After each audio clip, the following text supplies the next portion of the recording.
হে রাসূল তোমায় ভালোবাসি, অন্তরে শুধু মুখে নয়, জান্নাতের আশায় নয় হে রাসূল, জাহান্নাম কেউ ডরি না।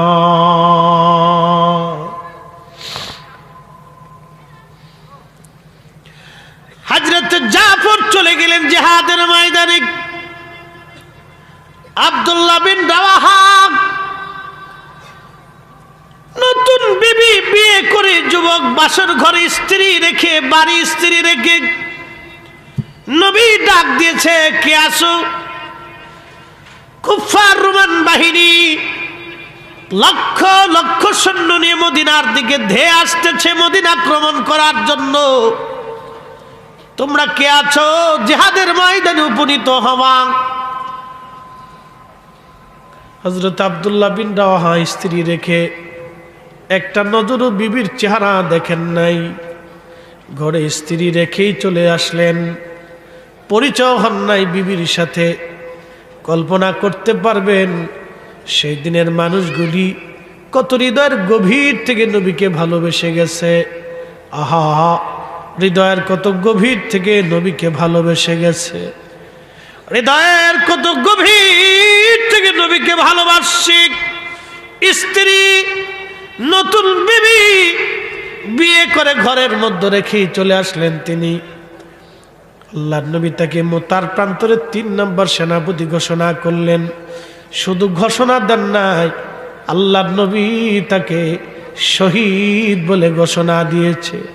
ও যুবক, সেই দিনের যুবক আব্দুল্লাহ বিন রাওয়াহা আজকে আমাদের দেশের যুবক। যুবকের হলো কি, এরা ইসলাম থেকে অনেক দূরে চলে যাচ্ছে। এ যুবক, কখন তোমার কলিজার ভিতরে রাসূলের প্রেম আসবে? কখন তোমার কলিজার ভিতরে আল্লাহর দ্বীনের প্রতি মহব্বত আসবে? কখন তোমার কলিজার ভিতরে আল্লাহর দ্বীনের প্রতি ভালোবাসা আসবে? কখন? এখনো কি সময় হয় নাই? আব্দুল্লাহ বিন রাওয়াহা রাদিয়াল্লাহু তাআলা আনহু তিনি ঘরের দরজার পাশে গেলেন, দেখতেছেন ওনার স্ত্রী ঘরের মধ্যে বসে বসে কোরআন শরীফ তেলাওয়াত করতেছে। একবার জোরে বলা যাবে কি আল্লাহু আকবার? আল্লাহু আকবার। আমাদের দেশের মেয়েরা বিয়ে হইলে ডেকসেট বাজে আনন্দ ফুর্তি নাচানাচি হাবিজাবি করতে থাকে। আমাদের দেশের ছেলেরাও তাই, একজনের বউ আরেকজনে নিয়ে নাচানাচি করে, কোনো ঠিক ঠিকানা নাই, সম্পূর্ণ বেহায়াপনা। সেই দিনের নারী কি চমৎকার বাসর ঘরে বসে বসে কোরআন শরীফ পড়ে। একসাথে জোরে বলা যাবে কি মারহাবা?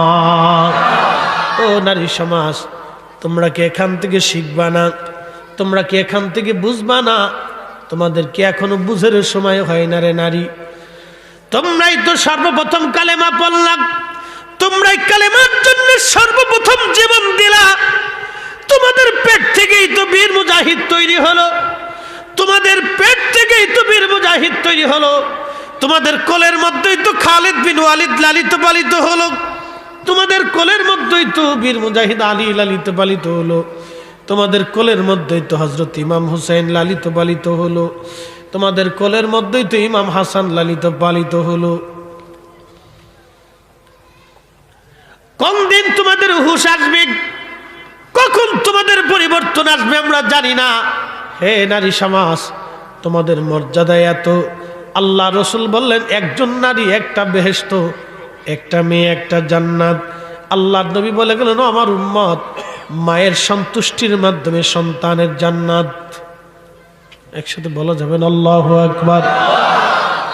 পৃথিবীতে এত দাম আল্লাহ কারে দিল? মায়ের সন্তুষ্টি, সন্তানের জন্য জান্নাত। সুবহানাল্লাহ কি বলবেন? না না, আরো জোরে বলেন সুবহানাল্লাহ। আব্দুল্লাহ বিন রাওয়াহার ওয়াজটা পরে আসি। মায়ের সন্তুষ্টি, আল্লাহর জান্নাত কথাটা বলে আমি লম্বা একটা আলোচনায় চলে যাব। যদিও কোরআন হাদিসের অনেক দীর্ঘ আলোচনা, আল্লাহর নবীর দরবারে আল্লামা ইমাম আবুল ফরাজ ইবনুল জৌজি আজ থেকে 900 বছর আগে একটা কিতাব লিখেছেন উয়ুনুল হাকায়াত। এর ভিতরে একটা কাসাস তিনি উল্লেখ করেছেন। বিশ্ববিখ্যাত আল্লাহর ওলি, তার নাম মালিক ইবনে দিনার রহমাতুল্লাহ আলাইহি। হজ করতে গেলেন তিনি। হজে যাওয়ার পরে হজ শেষ করলেন। তিনি দুনিয়া বিরাগী একজন জাহেদ ছিলেন, সারা জীবন মুজাহাদা করে গেছে। দুনিয়া বিরাগী একজন জাহিদ, সারা জীবন তিনি মুজাহাদা করে গেছেন। হযরত মালিক ইবনে দিনার রহমাতুল্লাহ আলাইহি হজ করার জন্য তিনি গেলেন। খুব মনোযোগ দিয়েন। হজ শেষ করার পরে রাত্রিবেলা তিনি ঘুমাবেন। ঘুমানোর আগে আল্লাহকে বলেন, রব, কার হজ কবুল হলো, কারটা কবুল হলো না আমি তো জানলাম না। আল্লাহ যদি দয়া করে আমার জানায় দাও কে হজ কবুল হলো, কারটা হলো না, আমি মৌনিকভাবে সন্তুষ্টি হব। তারা তো আল্লাহর ওলি ছিলেন, আল্লাহর কাছে চাইলে আল্লাহ দিতেন। রাত্রিবেলা ঘুমায়, আল্লাহ পাক জানাই দিলেন, ও মালিক, সবার হজ কবুল হয়েছে, কিন্তু একজনের হজ কবুল হয় নাই। সবার জীবনের গুনাহ মাফ হয়েছে, কিন্তু একজনের গুনাহ মাফ হয় নাই। মালিক ইবনে দিনার চিন্তায় পড়ে গেলেন, কার হজ কবুল হলো, কারটা কবুল হলো না, কি ব্যাপার, কি ঘটনাটা কি? মালিক ইবনে দিনার রহমাতুল্লাহ আলাইহি চিন্তায় সারা রাত্র ঘুমান নাই।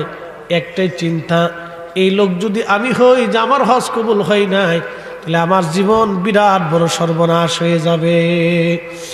আল্লাহর কোরআন বলতেছে, ইন্নামাল মুমিনুনা আল্লাযীনা ইযা যুকিরাল্লাহু ওয়াজিলাত কুলুবুহুম ওয়া ইযা তুলিয়াত আলাইহিম আয়াতুহু যাদাতুহুম ঈমানা।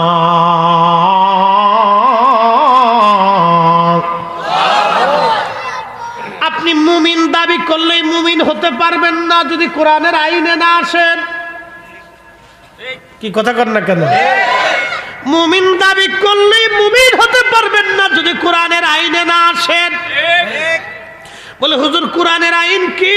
কোরআনে আল্লাহ আইন চালু করে দিলেন, ইন্নামাল মুমিনুনাল্লাযীনা ইযা যুকিরাল্লাহু ওয়াজিলাত কুলুবুহুম।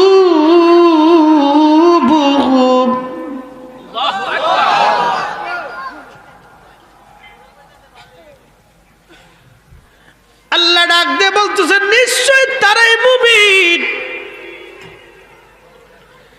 তারাই মুমিন।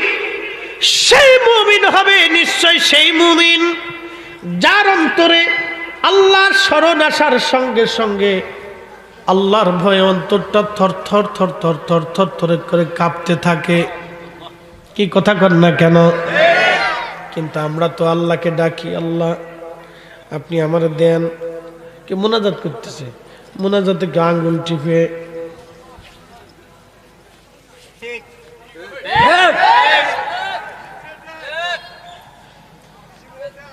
খেরে ভাই। আচ্ছা, মুনাজাতে কার সাথে কথা হয়? জোরে কর না কেন, কার সাথে? আমরা কার বান্দা? মালিক আমাদেরকে, শক্তিমানকে, যিনি দেন তিনি কে? তো আল্লাহর কাছে চাইলে তো বিনয়ে চাইতে হবে, কাকুতি মিনতির সাথে। কি কথা কর না কেন? মুনাজাতে এমনি গুতায়। আবার অনেকে আছে মুনাজাতের সময় যদি তাবারক দেয় তো দেহে ফাঁসেরটা বড় না আমারটা বড়।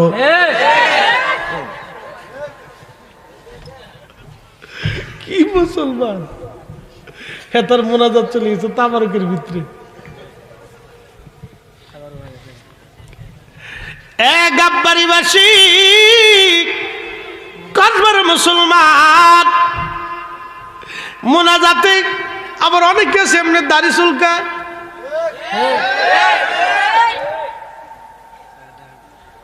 বাবাজি না না না, যখন আল্লাহর কাছে চাবেন অত্যন্ত বিনয়ে, দেখেন আমি যেভাবে হাত বাড়াইছি বুক বরাবর, কি বরাবর? বক্ষ বরাবর। এইভাবে দুই হাত তুলে আসমানের দিকে কেবলা থাকবে, আর রব্বে কারিমের দরবারে হাত তুলবেন, মাথাটা আপনার নিচু হয়ে যাবে। আপনি ভিখারি আর আমার আল্লাহ দাতা, আপনি অপরাধী আর আমার মালিক অপরাধ ক্ষমা করনেওয়ালা। কি কথা কন না কেন?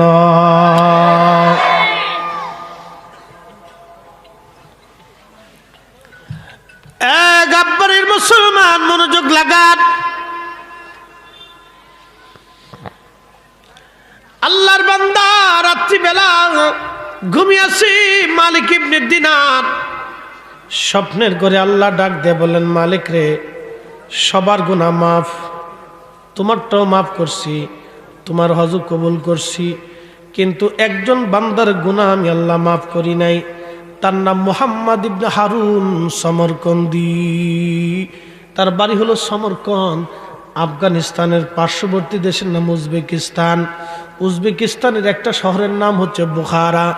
যেই বুখারাতে ইমাম বুখারী ঘুমিয়ে আছেন, এই বুখারা থেকে 3 মাইল দূরে আর একটা এলাকা আছে শহর, এই শহরের নাম হচ্ছে সমরকন্দ। এই সমরকন্দে বাড়ি ছিল মুহাম্মদ ইবনে হারুন সমরকন্দি। মালিক ইবনে দিনার চিন্তায় পড়ে গেলেন, তাহলে লোকটাকে তো সংবাদ দেওয়ার দরকার।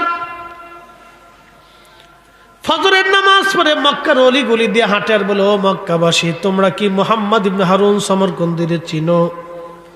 তো একদল মক্কাবাসী বলল, হ্যাঁ, তারে চিনছি, সেই তো মুহাম্মদ ইবনে হারুন সমরকন্দি। আজকে 40 বছর ধরে মাকাম ইব্রাহিমে সারা রাত্র নামাজ পড়ে, 40 বছর ধরে সারাদিন রোজা রাখে। আল্লাহর নিষিদ্ধ 5টা দিন ব্যতীত সে আর রোজা কাজা করে না, সারাদিন ইবাদতে কাটায়, সারা রাত 40 বছর ইবাদতে কাটায় মাকাম ইব্রাহিমে। মালিক ইবনে দিনার আশ্চর্য হয়ে গেলেন, বলে কি 40 বছর ধরে মাকাম ইব্রাহিমে ইবাদত করে, এই লোকটার হজ কবুল হইল না, কারণটা কি? আল্লাহু আকবার। এই যারা তোরা তাবারক খাইতে আইছিস, 4-5 দিন না ঘুরিয়ে আজকে আয়, একটু ওয়াজ শুনে যা। 2টা কথা যদি অন্তরে নিয়ে যাইতে পারেন, তাহলে আমারও লাভ। আমার এই ভাইরা অনেক কষ্ট করে দাওয়াত দিছে। এখানে আমরা কি কোন দলের লোক আছে, কিন্তু কোনো পার্থক্য নাই। কি কথা কন না কেন? কে আলিয়া, কে কমই, আজকে আমরা সব কিন্তু এক জায়গায় বসে গেছি। সারা দেশটা যদি এরকম হইতো, তাহলে আমরা কোনো ঝগড়া ফেসাদ গুতাগুতি লাথালাতি থাকতো না। কি কথা কন না কেন? সারা দেশটা এরকম থাকার দরকার ছিল। আমার মসজিদও সব আছে, আমরা সব আলহামদুলিল্লাহ, কোনো ঝামেলা নাই, কোনো মতপার্থক্য নেই, চলতেছে আলহামদুলিল্লাহ। আমার জমাতে প্রত্যেক জমাতে 60 থেকে 5,000 মুসল্লি হয়, কোনো মতপার্থক্য নেই। একটা শব্দ কখনো হয় না, একটা শব্দ কোনো বিষয়ে কখনোই হয় না। কোনো মুসল্লি এসে একটা শব্দ বলতেছে না, কোনো শব্দ নেই, যার যার কাজ শেষই করতেছে, কোনো মতপার্থক্য নেই। প্রিয় উপস্থিতি, খুব মনোযোগ দিয়ে মুহাম্মদ ইবনে হারুন সমরকন্দি 40 বছর ধরে কাবায় নামাজ পড়ে, কিন্তু দোয়া কবুল হলো না, হজ কবুল হলো না। চিন্তা, মালিক ইবনে দিনার চিন্তায় পড়ে গেলেন, হায় হায়, উপায় কি? কি উপায়? লোকটাকে তো দেখার দরকার, এই লোকটার ভুলটা কি?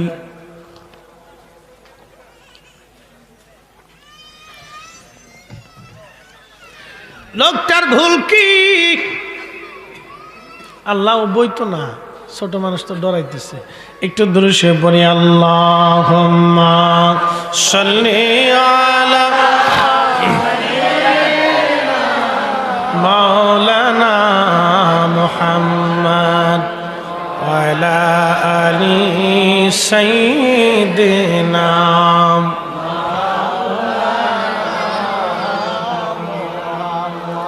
একসাথে জোরে বলি তো, আল্লাহু আকবার।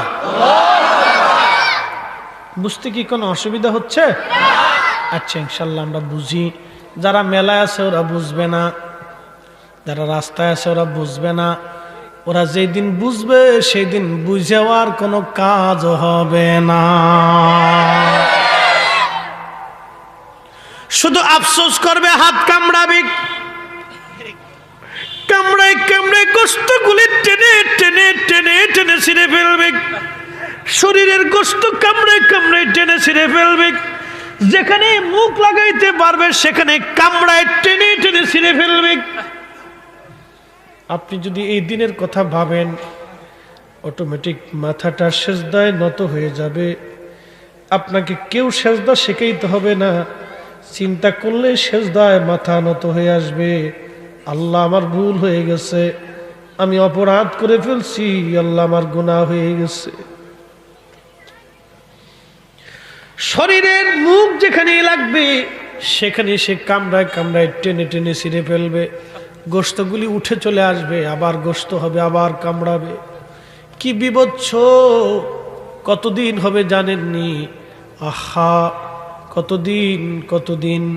তারজুল মালাইকাতু ওয়ার রূহু ইলাইহি ফি ইয়াউমিন কানা মিকদারুহু 50 আলফা সানা। দুনিয়ার 50,000 বছর এক জায়গা করলে যত বিরাট হবে, হাসরের একটা দিন হবে তত বিরাট। আহা, কল্পনায় শরীর শির উঠবে, পশমগুলি দাঁড়ায় যাবে, ভয় লাগে অন্তরে, বিরাট ভয়। হায় হায়, সেদিন আসছে আল্লাহর ছায়া ছাড়া আর কোনো ছায়া হবে না, হাউজে কাউসারের পানি ছাড়া আর কোনো পানি থাকবে না। তাম সৃষ্টির সমস্ত ফেরেশতারা আল্লাহর আদালতের সামনে দাঁড়াবে।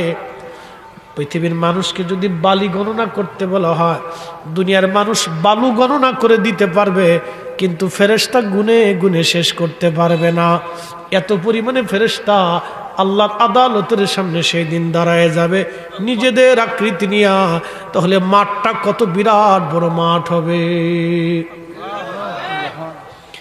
সৃষ্টির প্রথম থেকে সব মানুষগুলি কিয়ামত পর্যন্ত দাঁড়াবে, সমস্ত জিন জাতিরা দাঁড়াবে। সমস্ত জিন শুধু না, সৃষ্টির মধ্যে যত প্রাণী আছে সমস্ত প্রাণী আল্লাহর আদালতের সামনে দাঁড়ায় যাবে।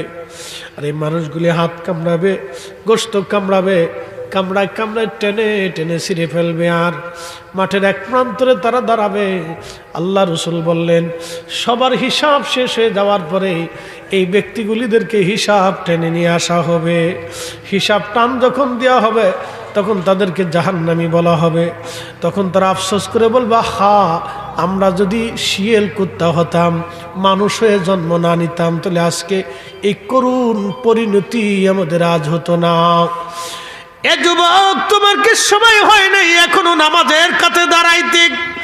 এ প্রিয় মুসলমান, তোমার কি এখনো সময় হয় নাই হাইয়া আলাস সালাহ বলার পরে মসজিদে যাইতে? এ মুসলমান, তোমার এখন কি সময় হয় নাই রাসূলুল্লাহ সুন্নতের দামনকে কামড় দিয়ে দাঁড়িয়ে ধরতে? এখনো কি তোমার সময় হয় নাই রাসূলুল্লাহর হকের পতাকা, সুন্নতের পতাকা হাত দিয়ে কামড় দিয়ে ধরে রাখতে? এখনো কি তোমার সময় হয় না রাসূলুল্লাহর কদমের গোলামি করার জন্য? তোমার কি সময় হয় না এখনো? কবে সময় হবে? হাত্তা যুরতুমুল মাকাবির, কবর পর্যন্ত দুনিয়াতে একটু সময় আছে, এরপরে আর সময় নাই। কুল্লু নাফস, এমন কোন জীবন নাই যায়িকাতুল মউত, যেই জীবনের মৃত্যুর স্বাদ আস্বাদন করা না লাগবে। একদিন মাটির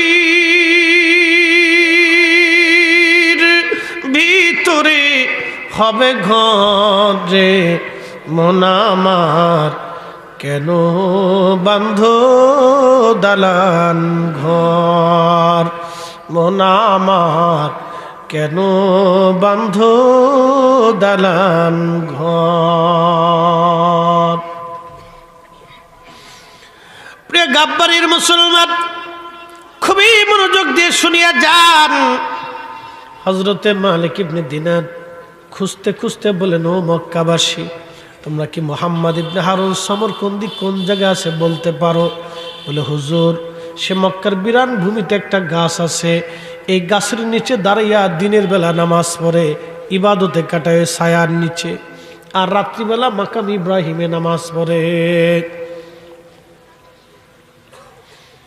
চলে গেলেন মুহাম্মদ ইবনে হারুন সমরকন্দির কাছে, যায় দেখলেন লোকটার ডান হাত কাটা, ডান হাত কাটা, নামাজ পড়তেছে, তার ডান হাত কাটা কিন্তু নামাজ পড়তেছে, খুব ধীর স্থির ভাবে সে নামাজ পড়তেছে বিনয়ের সাথে।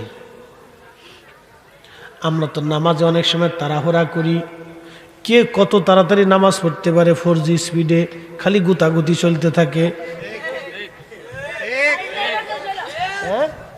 শরীরে কারেন্ট আসে না, কারেন্ট এসে বলে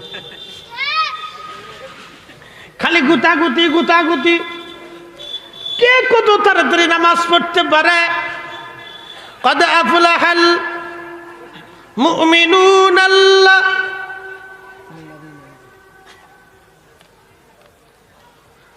কদ আফলাহাল মুমিনুন, মুমিন তো তারাই আল্লাযীনা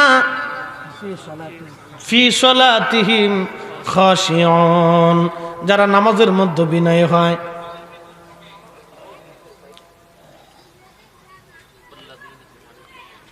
যারা নামাজের ভিতরে খুশুখুজ অবলম্বন করে তারা হচ্ছে মুমিন। কদ আফলাহাল মুমিনুনাল্লাযীনা হুম ফি সালাতিহিম খাশিউন, তারা মুমিন, তারাই সফল কাম মুমিন যারা নামাজের মধ্যে খুশু খুজু অবলম্বন করে বিনয় বিনয় বিনয় বিনয় নামাজ পড়ে। তাড়াহুড়া করা যাবে না, খুব ধীর স্থির ভাবে পড়তে হবে। আমরা তো নামাজ গেলি কত ফাড়াফাড়ি গুতাগুতি লেতালেতি করতে পারি, কত তাড়াতাড়ি পড়তে পারি। একবার বাপরে বাপ, এক ইমাম সব 3 রাকাত পরে সালাম ফিরিয়ে ফেলছে, বলতে হতেই পারে, আমারও হয়, সবারই হয়। তো সালাম ফিরিয়া উঠতে বলতেছে মুসল্লিরা, তো ওনার কাছে একটু আনইজি ফিল লাগতেছে যে নামাজটা মনে হয় কেমন কেমন হয়েছে। জিগায়, তা আমার তো নামাজ মনে হয় আজকে কেমন কেমন লাগতেছে, এই নামাজ কি 4 রাকাতই হয়েছে না কম টম হয়েছে? তো মুসল্লিরা কা, হুজুর আপনি যেমনে পড়ছেন আমরা তো অমনে পড়ে ফেলছি। এক মুসল্লি দাঁড়ায়, হুজুর নামাজ আজকে 3 রাকাত হয়েছে। বলে বুঝলেন কেমনে? আমার দোকান হলো 4 দিয়ে, প্রত্যেক রাকাতে এক এক দোকানের হিসাব করি, আজকে 3 দোকানের হিসাব হয়েছে, একটা হলো বাদ আছে। কি মুসল্লির মুসল্লি, এলা মুসল্লি কিয়ামত পর্যন্ত নামাজ পড়লো, নামাজ হবে দাম নাই। আল্লাহর বান্দা সময় কম, আল্লাহর বান্দা গাছের নিচে নামাজ পড়ে মুহাম্মদ মালিক ইবনে দিনার থেকে সালাম দিলেন, সালাম দিয়ে বসে গেলেন। নামাজ শেষ করার পরে সে সালামের জবাব দিয়ে বলল, আপনি আল্লাহর বান্দা কে? পরিচয় কি? বলে আমার নাম মালিক ইবনে দিনার আল ইরাকি। বলতেছ আপনাকে চিনছি, আপনি সেই ইরাকের জাহিদ, ইরাকের আল্লাহর ওলি। তো মালিক ইবনে দিনার বলতেছে, আল্লাহর বান্দা আপনার নাম কি? মুহাম্মদ ইবনে হারুন সমরকন্দি। বলে হ্যাঁ, আমার নাম মুহাম্মদ ইবনে হারুন সমরকন্দি। বলতেছে হুজুর, আমি একটা দুঃখের সংবাদ আপনাকে দেওয়ার জন্য আসছি। বলেন কি বলতে চাচ্ছেন? বলে আল্লাহর বান্দা গো, এবছরে হজে সবার হজ কবুল হয়েছে, কিন্তু আপনার হজ কবুল হয় নাই। সবাই আল্লাহ মাফ করে দিছে, কিন্তু আপনারে আল্লাহ মাফ করে নাই। সুবহানাল্লাহ, সব জায়গায় কইস না, বুঝছে কই তুই না। আল্লাহ বান্দারে মাফ করে নাই, এর লেগে সুবহানাল্লাহ না। না তা ঠিক আছে, তো মুসল্লি তো ফাঁকা, সামনের কাতারে এসে বসে। যদি 2 নম্বর মুসল্লি হতো তাহলে তো লটপটি কিনে খেয়ে বেড়াইতো, পরে তাবারকের সময় আসতো। মুসল্লি পাক্কা আছে, সুবহানাল্লাহ। কোক আর না কোক সামনের কাতারে আছে, আমার প্রথম কাতারের বেঞ্চের মুসল্লি। আমরা যখন আগে মাদ্রাসায় পড়তাম তখন হুজুররা বলতো, কে প্রথম কাতারে বেঞ্চে এসে বসবা। ফার্স্ট টাইমে প্রথম কাতারে বসলে এই ক্লাস কিন্তু সুন্দর হয়, উস্তাদেরটা ভালো বোঝা যায় এবং মনোযোগী হওয়া যায়। আর পিছনে যেটি বসে ফলাফলের খালি খুচাখুচি করে, চুরি করে, বুঝতে পারছেন? তো তো প্রথম কাতারের মুসল্লি, খুব মনোযোগী মুসল্লি, অসুবিধা নেই। একসাথে বলি না আল্লাহু আকবার। আচ্ছা, মালিক ইবনে দিনার এই কথা বলার পরে মুহাম্মদ ইবনে হারুন সমরকন্দি চোখের পানি ছেড়ে ছেড়ে কান্দে, বলতেছে হুজুর শুধু আপনি আজকে না, 40 বছর ধরে 40 জন আবদাল এসে, আল্লাহর ওলি এসে আমাকে এইভাবে সংবাদ দিয়ে গেছে, সবাইরে মাফ হয় কিন্তু আমার মাফ হয় না, সবার হজ কবুল হয় কিন্তু আমার হজ কবুল হয় না, অথচ 40 বছর ধরে আমি মাকাম ইব্রাহিমে নামাজ পড়ি, 40 বছরে একটা রাতের জন্য আমার তাহাজ্জুদ কাজা হয়ে যায়, 40 বছর আমি কোনোদিন রোজা বাদ দেই নেই আল্লাহর হারাম দিন ব্যতীত, 40 বছরে 40 বার হজ করছি, কতবার আল্লাহর ঘর তাওয়াফ করছি, মাকাম ইব্রাহিমে দাঁড়িয়ে খোদার ঘর ধরে কতবার আল্লাহর কাছে কাঁদছি। মালিক ইবনে দিনার বলল, আল্লাহর বান্দা বলো তোমার জীবনের ভুল কি, অন্যায় করছিলা কি, আজকে বলে দিয়ে যাও। ও মা বোনেরা ভালো করে শুনে যাবেন। তখন এই লোকটা কেঁদে দিয়ে বলল, হুজুর আমি ছিলাম মদপায়ী, মদ পান করতাম, নেশায় আসক্ত, শাবানের শেষ রজনী, এখন রজব মাস, সামনে শাবান, তারপরে মাহে রমজান, আল্লাহু আকবার, মাহে রমজান খুব কাছাকাছি চলে আসছে, রমজানের সুঘ্রাণ আমাদের নাকে লাগতেছে, কি কথা কন না কেন, ঠিক কিনা? যারা রমজানে বুজুর্গ রোজা যাদের মজা লাগে তাদের সুঘ্রাণ কিন্তু নাকে লেগে গেছে, রমজান এসে গেছে। বাবাজি আমার খুব মনোযোগ দেন। আল্লাহর বান্দা মুহাম্মদ ইবনে হারুন সমরকন্দি বলে, হুজুর শাবানের শেষ রাত, আল্লাহ আমি মদ পান করে বাড়ি আসছি, আমার আম্মাজান উনুনে অর্থাৎ চুলার পাশে দাঁড়াইয়া দাঁড়াইয়া রান্না করতেছিলেন। ওরা তো বড় বড় রুটি খায়, বড় বড় রুটি, তাদের চুলাটাও অনেক বড় হয়।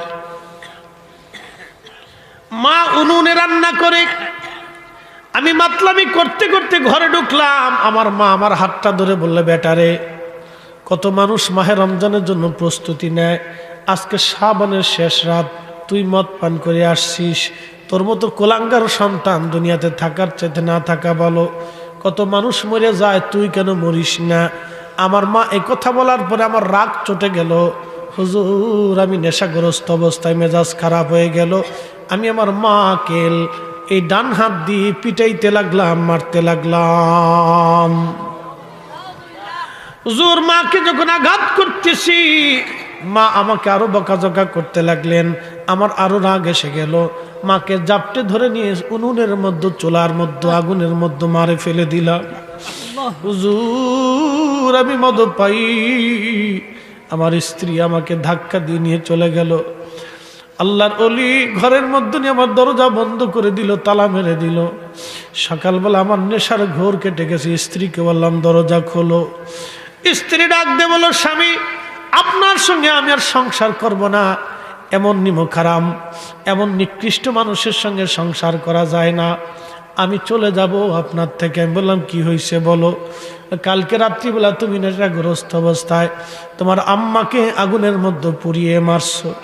হুজুর দরজা ভেঙ্গে ঘর থেকে দৌড়ে এসে দেখি মার দুনিয়ায় নাই, চুলার আগুনের মধ্যে পুড়ে মা কয়লা হয়ে গেছে।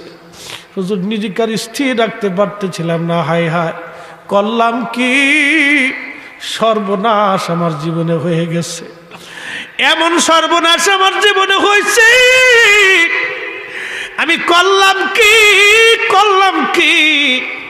ও নারীরা তোমরা আজকে শুনে যাও, অনেক মেয়েরা সংসারে আসার পরে শ্বশুর শাশুড়ির সাথে বেমানান হয়ে যায়, ঘর সংসারের মধ্যে ঘর জঞ্জাল শুরু হয়ে যায়, ওই স্ত্রী তার স্বামীকে নিয়ে আলাদা হয়ে যায়, শ্বশুর শাশুড়ি তার আলাদা থেকে যায়।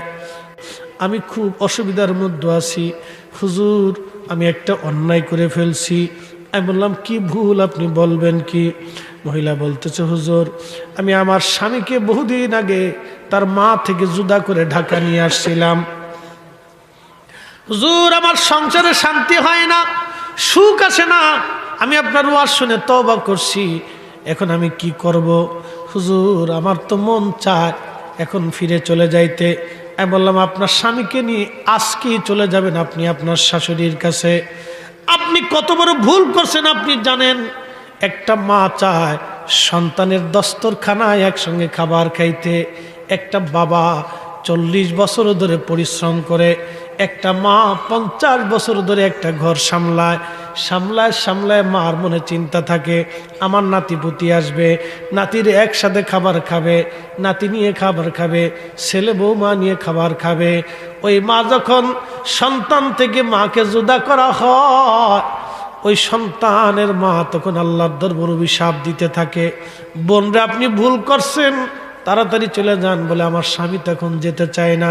আমি বললাম স্বামী রাইখা আপনি বাড়ি চলে যান, আপনার শাশুড়ির কাছে আপনি মাপ চাইতে থাকেন, তার খেদমত করেন, আপনার স্বামী এমনি আপনার কাছে চলে যাবে।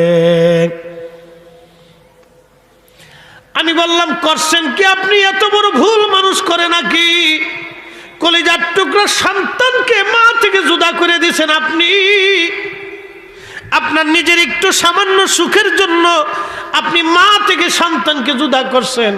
ও বোনেরা আমার, আপনারা শুনে যাবেন, আপনারা এক কাজ ভুলেও কোনো দিন আপনি করবেন না, তাহলে সর্বনাশ হয়ে যাবে, সর্বনাশ হয়ে যাবে, সর্বনাশ হয়ে যাবে। বন্ধু আমার, সমরকন্দি কাদের বলে হুজুর মাকে দাফন কাফন করলাম, 8000 স্বর্ণ মুদ্রা ছিল আমার তৎকালীন জমানায়। 8000 স্বর্ণ মুদ্রা এখন কয়েকশো কোটি টাকা হবে। সবগুলি আল্লাহ রাস্তায় দান করে দিলাম, সব দান করে দিলাম। যদি আল্লাহ আমারে মাফ করে, আমার সমস্ত সম্পদ আল্লাহ রাস্তায় দান করলাম। যদি আল্লাহ আমারে মাফ করে, আমার 12 জন দাসীবাদী ছিল, আমি সবাইকে আজাদ করে দিলাম।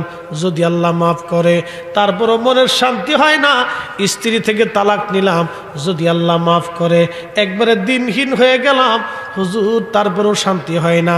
আমি আমার বাম হাত দিয়ে কুড়াল দিয়ে কুবাইয়া, ডান হাত আমি নিজের হাত কেটে ফেলে দিয়েছি। যেই হাত দিয়ে মাকে মারছি ওই হাত আমি রাখি নাই। হুজুর আমি আজকে আমার একটা হাত নাই, আমি নিজের হাতে হাত কেটে ফেলে দিয়েছি। যদি আল্লাহ আমারে মাফ করে দেয়, কিন্তু তারপরেও আমার অন্তরে শান্তি হয় না। আমি সমরকন্দ থেকে মক্কায় চলে আসছি, 40 বছর ধরে আল্লাহর ঘর ধরে ধরে কাঁদতেছি। যদি আল্লাহ মাফ করে, 40 বছরে 40 জন আব্দাল এসে আমার খবর দিয়ে গেছে, সবার ক্ষমা হয়, আমার হয় না। সবার হজ হয়, আমার হয় না। আজকে 40 বছর এসে আপনিও সংবাদ দিয়ে গেলেন, সবারটা হজ হয়, আমারটা হলো না। সবার ক্ষমা হয়, আমার ক্ষমা হয় না। আমি এখন কি করব বলেন? আমি নিরুপায় হয়ে গেছি। 40 বছরেও আল্লাহ আমারে মাফ করে নাই। কি বুঝলে? আল্লাহু আকবার। আপনার পশমগুলি দাঁড়ায় যাবে যদি অন্তরে কিন থাকে। আজকেই বুঝে যাবেন, যদি হৃদয়ে বুঝ থাকে তাহলে বারবারই ওয়াজ শোনা লাগবে না। আজকেই বুঝে যাবেন। কোনোদিন কোনো সময়ের জন্য বাবা মার প্রতি সাবধান।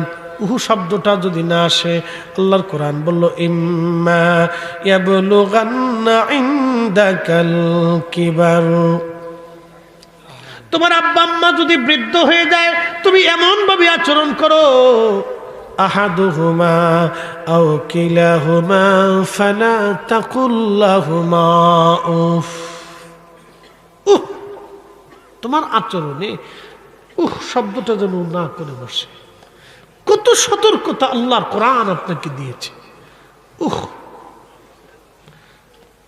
শব্দটাও যদি তোমার বৃদ্ধ পিতামাতা তোমার ব্যবহারে না করে, শব্দটাও যাতে না করে, এমন ব্যবহার তুমি করবে।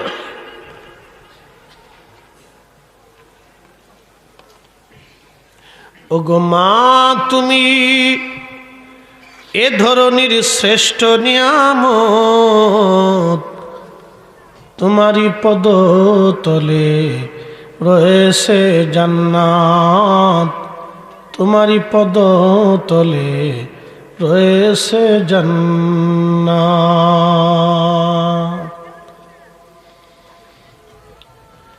মালিক ইবনে দিনার মুখের মধ্যে হাত দিয়ে কাঁদতেছে আর বলে, আল্লাহর বান্দা করলে কি?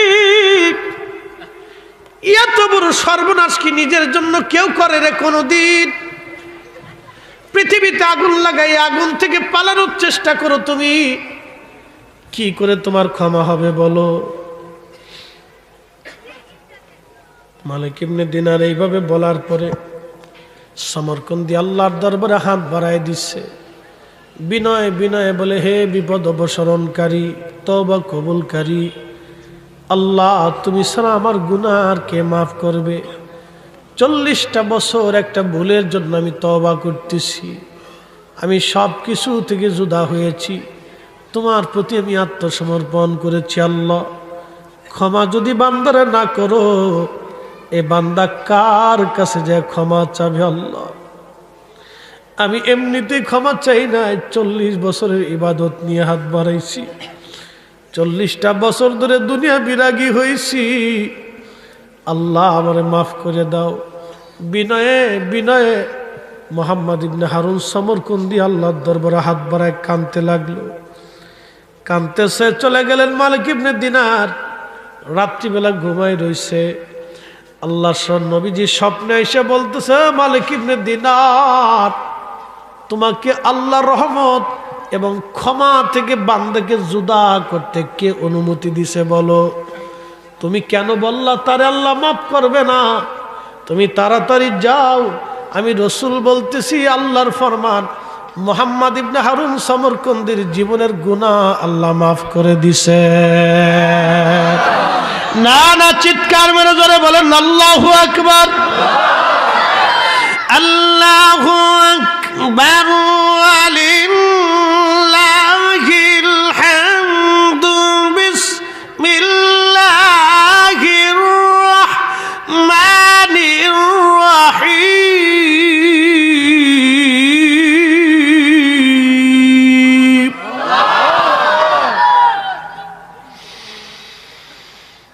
قل يا عبادي الذين اسرفوا على أنفسهم لا تقنطوا من رحمة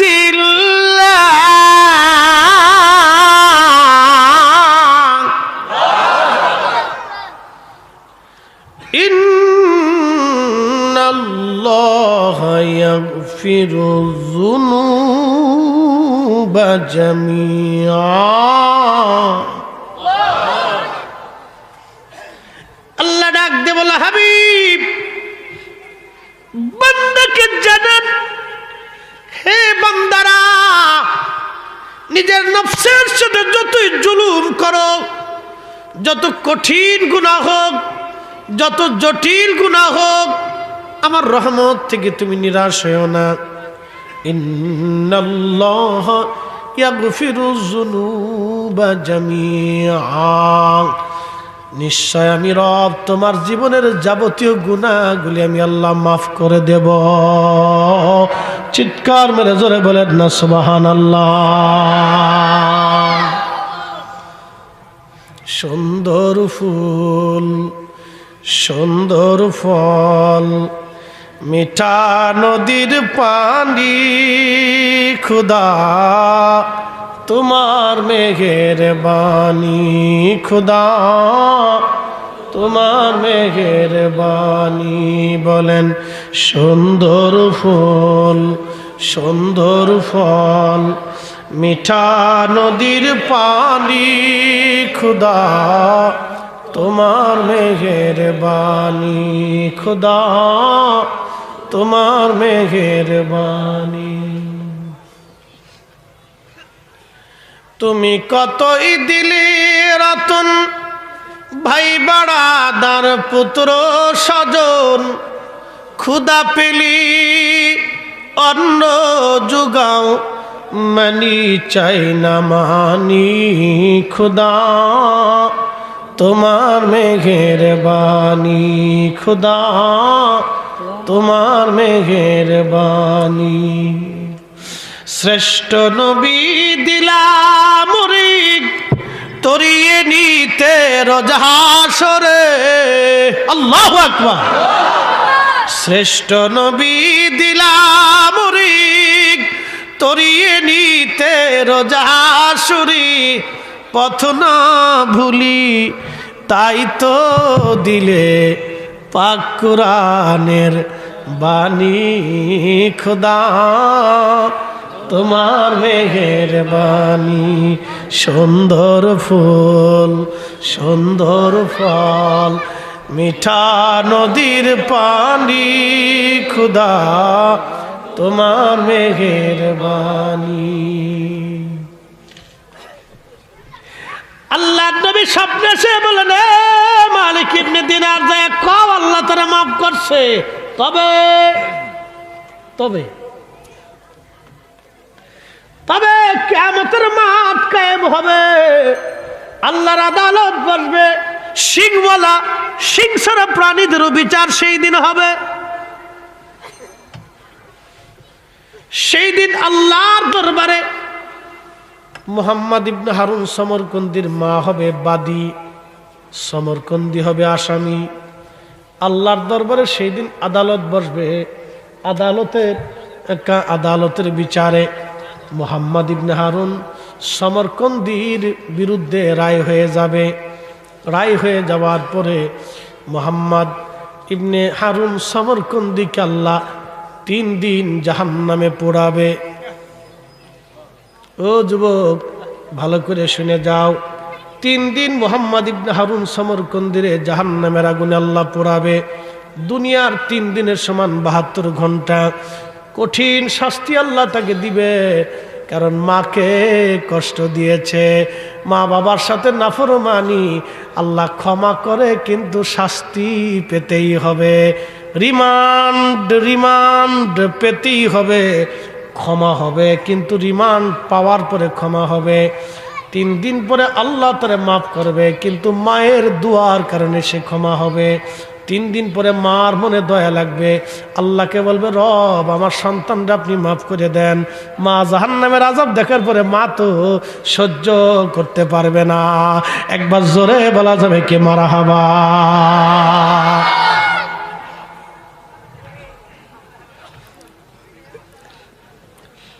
হে নারী নারীর মর্যাদা বলতে যে আমি এই পর্যন্ত চলে আসছি এ মা বোন তোমার কি এখনো সময় হয় নাই পর্দা করা তোমার কি এখনো সময় হয় নাই তুমি নামাজের কাতারে আসবে আমার দেশের অনেক মেয়েরা মেকআপ নষ্ট হবে বিদায় ওযুই করে না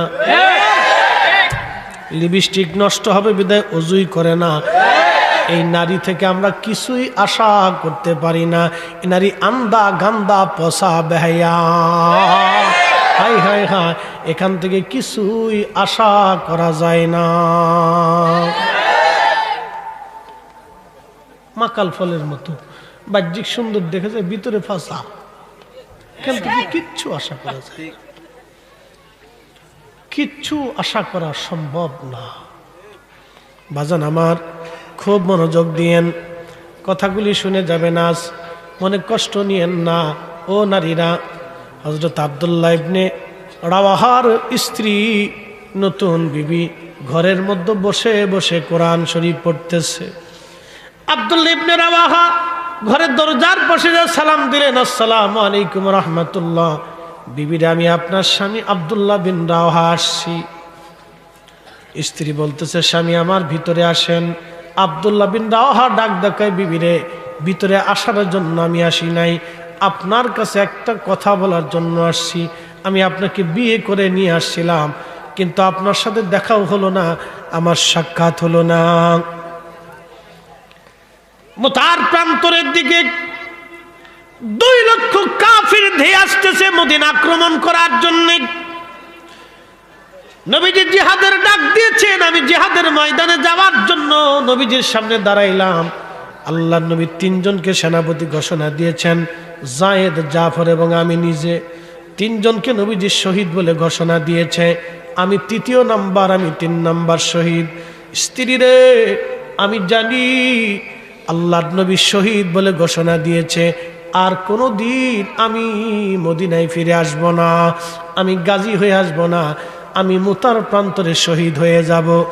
আপনাকে বিয়ে করে আনছিলাম, হক আদায় করতে পারি নাই, ক্ষমা করে দিবেন। আমি চললাম, দুনিয়াতে আর কোনো দিন দেখা হবে না আপনার সাথে। আল্লাহু আকবার।